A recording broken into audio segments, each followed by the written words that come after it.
Rachel. Authorities say 33-year-old Keana Barnes escaped early Tuesday morning, but family members say they had to find out about it through an online news report. And ever since, they've been anxious.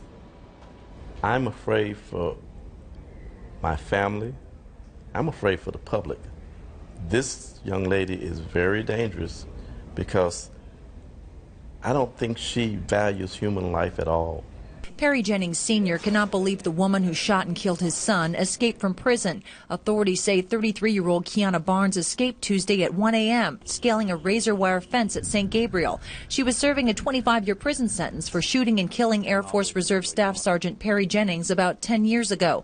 Jennings' father said his son had known Barnes for several years. To talk to her, I mean, you think she's the sweetest person in the world.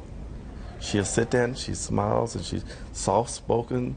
Jennings says looks were deceiving. In 2002, Barnes was arrested for the stabbing death of another man, but the DA's office released her after failing to press charges. She had also been arrested for aggravated assault, battery, and theft. At any point in time, she changes to this person who has no feeling. Jennings' family learned of Barnes' escape through an online report, but if they'd signed up for inmate alerts from the Crime Victims Services Bureau or the Louisiana Automated Victims Notification System, or LAVINS, they would have heard this about Keana Barnes. This offender is not in custody. This offender has escaped. It's a line of protection for victims and their families, says Beverly Simpson with the advocacy group Victims and Citizens Against Crime. Not only does it notify you if there's an escape, if there's an attempted escape, if they apply for pardon or the parole board. The victim's families, or the victim or the victim's families, will be notified.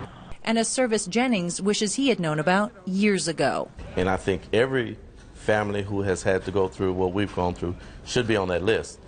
Now, the Jennings family said they met with the DA at the time after Barnes' conviction and were not told about these inmate status alert services. The DA's office tells us now law enforcement and the DA's office tell family members about them, but it's up to the individuals themselves to register. Norman. Very sobering report there, Rachel. The Department of Corrections says this is the first escape since 1985. Obviously, if you see Keana Barnes or know anything about her whereabouts, call 225-319-23.